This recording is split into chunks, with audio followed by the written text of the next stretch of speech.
Hey friends, it's Rana, and today I'll be talking about all the books that I read for the Asian Readathon, which took place during the month of May. I originally had 5 books on my TBR, but I ended up reading 7 books, which is a greater result than I anticipated. And I relatively had a great reading month. I gave 2 books 3 stars, 4 books 4 stars, and 1 book 5 stars, which is great, nothing less than 3 stars. So let's stop rambling and start talking about some books. The first book I finished is The Island of Sea Women by Lisa C. So I picked this one for the third challenge, to read a book with a different universe than yours or something along these lines. The Island of Sea Women is the story of 2 friends in Jeju Island. Jeju Island, if you don't know, is located in South Korea. So we start the book with a very old lady in, I think, 2008, and it is the present time. She gets visited by the daughter and granddaughter of her old friend, but she refuses to talk to them for some reason, and she starts acting like she doesn't know her friend. Then we go way back in time to the 1930s to learn about the story of this old woman, and we start seeing her life as a young girl. Her name is Young-suk, by the way.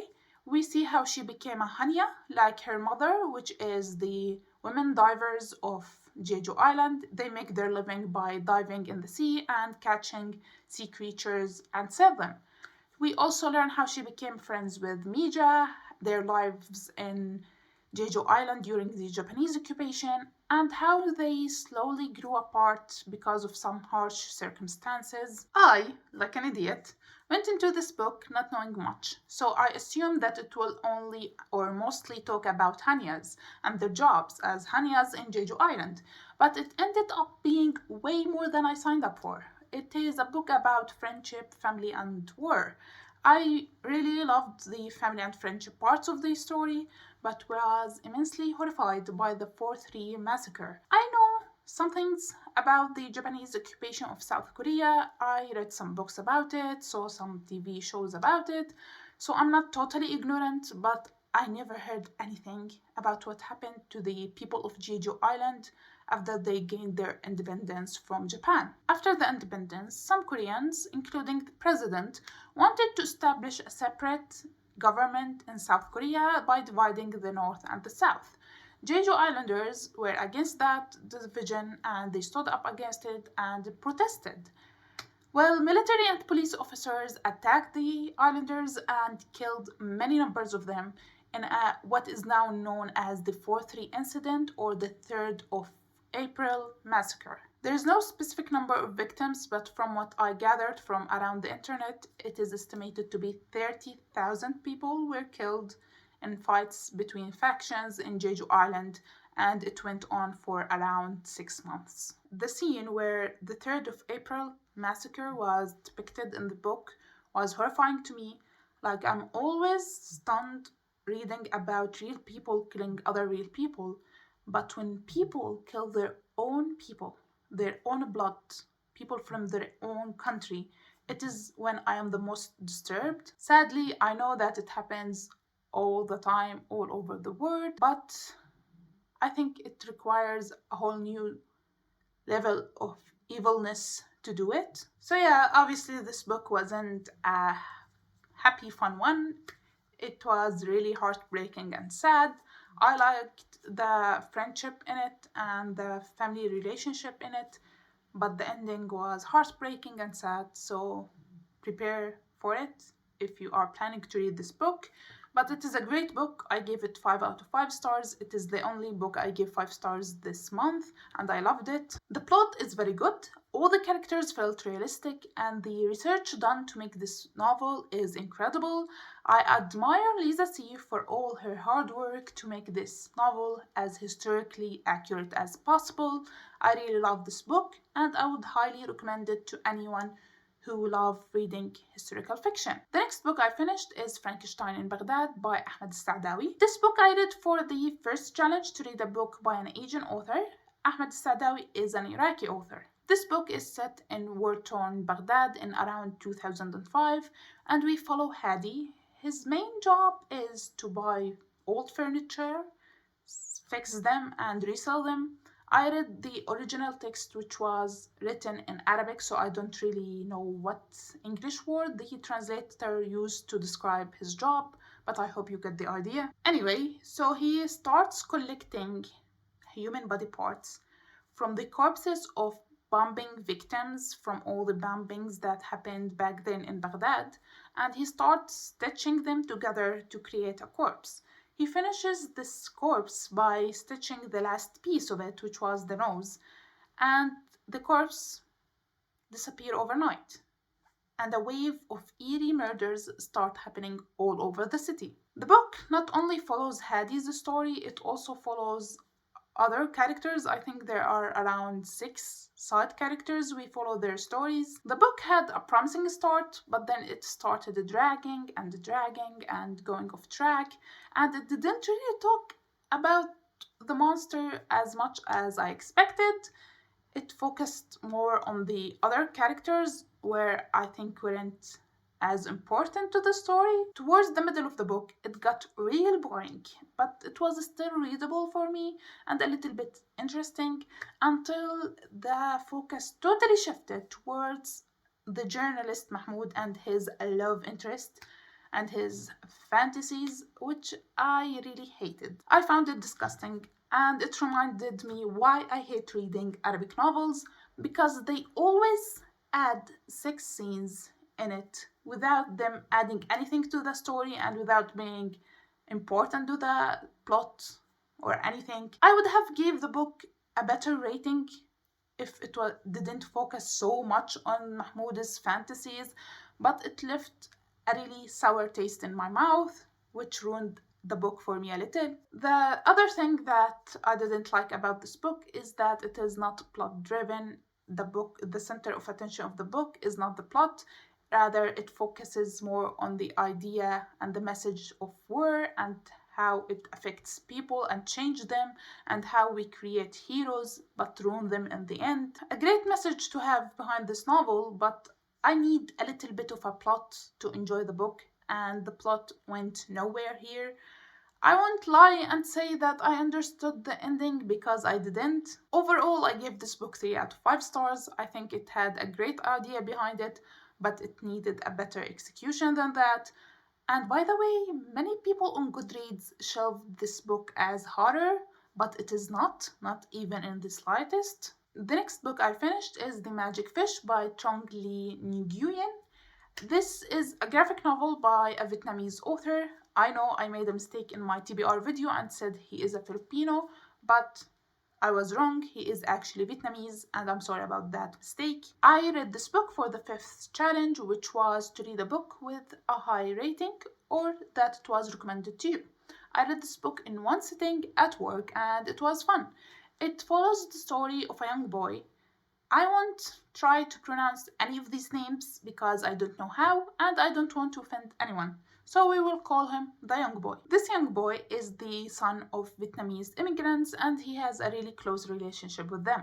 One way of them trying to improve their English is to read stories from a fairy tale book to each other every night in English. The graphic novel alternates between the story of the boy and his struggle of trying to come out to his immigrant parents and to the stories in the fairy tale book. I really enjoyed this book. I think it has a cute art style, and one thing that I loved is the shift in the color palette to distinguish which story is being told. For example, when we are told the story of the mother's past, the color palette is yellow, and the present time, the color palette is red, and the stories from the fairy tale book, the color palette is blue. I love that a lot. It was a genius idea to do as not to cause confusion to the readers. But my only complaint about this book, it is a really small complaint, is that I was more interested in the fairy tales parts of the story. They were more interesting than the boy's story, and they overshadowed his story. But other than that, great book. The next book I read is Confessions by Kanai Minato. This thriller mystery book I picked for the 2nd challenge, which was to read a book with a woman or older character, and this book has both. So this book starts with Moriguchi sensei giving a last lecture to her class, telling them that she will retire soon. Recently, her 4-year-old daughter accidentally drowned in the school pool, but she reveals to the class that she knows that her daughter didn't drown. She was killed by 2 students from the same class, and she won't be telling the police about anything because she knows, because of the juvenile law in Japan, they won't be punished for their crimes, so she will seek revenge and justice herself. I think I have a problem with Japanese literature. I have yet to find one that I enjoy. This book was highly illogical, and I can't tell you or explain how and why because I don't want to spoil anything to you, given that there isn't actually much to spoil to start with, because we start the book knowing what happened and who did it. So it is not really a mystery, it is a little bit more of a thriller one, but not a mystery. The most absurd thing that happened in this book is absolutely the ending. I won't spoil it to you and I won't tell how, where, or who, but at the end, a character gives a long ass speech about the horrible, crazy things that they will do in front of many people without getting anyone to stop them.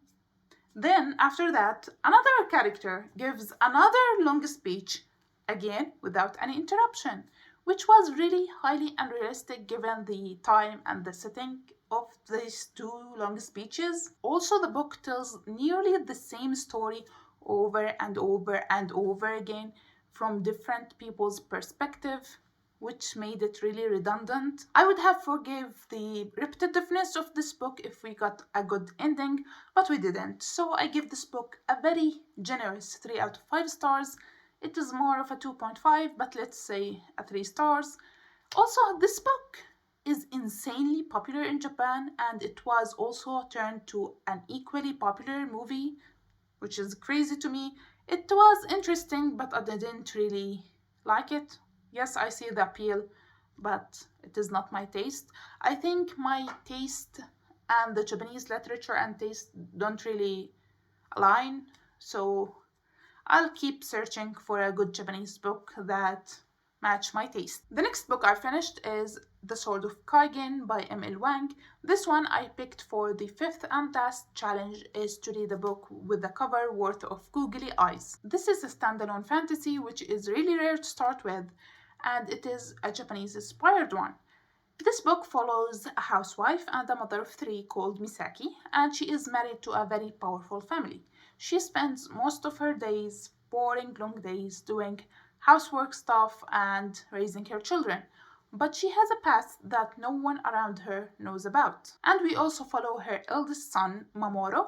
He is a very talented 14-year-old boy who loves school and sword fighting, until one day a boy from outside their mountain village arrives to their school and he tells him stuff that shatters everything that he believed in her whole life about their history and their government. I think this book is self-published and it has 10k ratings on Goodreads with an average of 4.45, which is really high.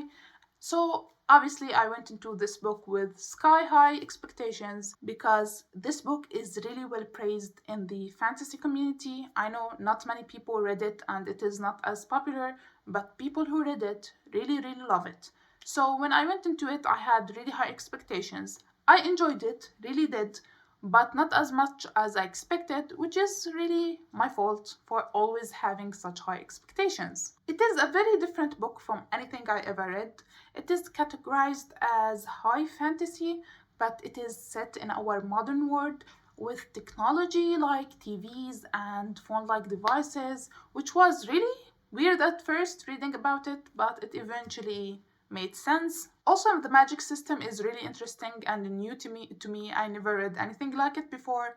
I can't remember what's the village name in the mountains where this book is set, but people there have the power to control water in any shape or form, like water as a snow, as regular liquid water, and water in the air, which was really interesting. They use their power in their daily life and they also can shape the water into weapons. And for a book which has action and many fighting scenes, it was actually not plot focused at all. It focused more on the characters, and it had great character arcs and development.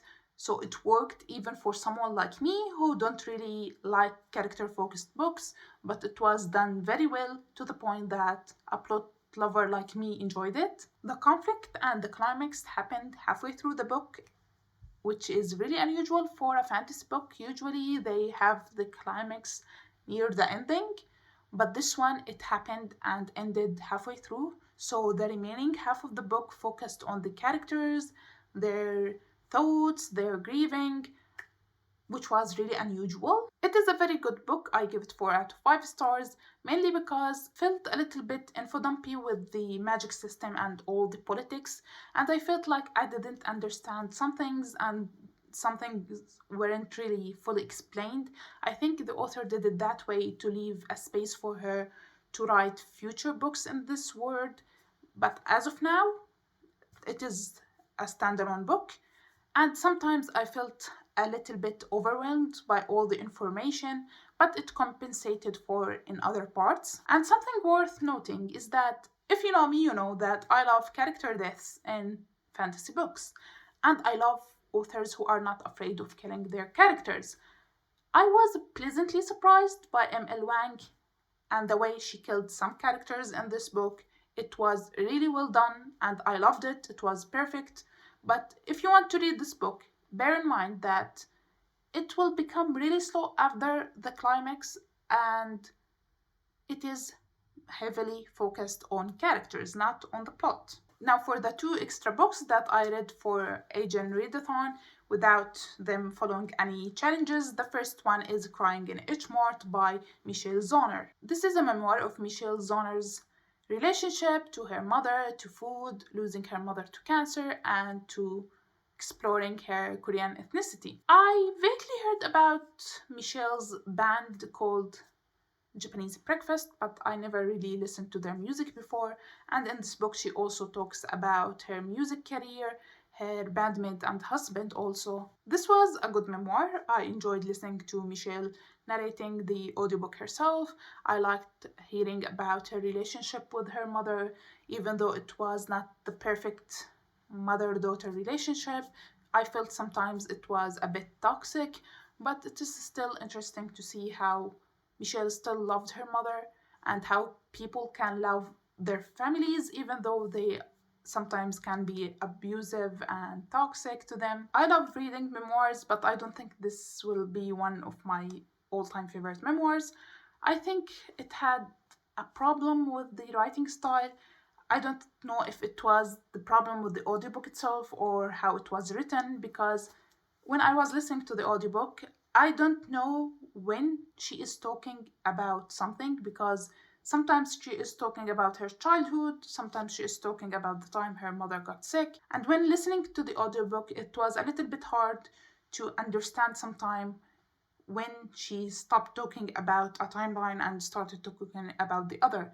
So I don't know if it is how the audiobook was narrated or something, but I didn't enjoy that part because I struggled a bit to figure out what timeline she is talking about, because it suddenly changed and it suddenly jumped from one to another. I don't think this would have been a problem reading the book physically, but on audiobook it was. Also, the main reason I picked this book up is because I heard many people and friends on booktube saying that they cried a lot reading this book. I was really in the mood to bawl my eyes out and cry over some books, but I didn't even shed one tear reading or listening to this book.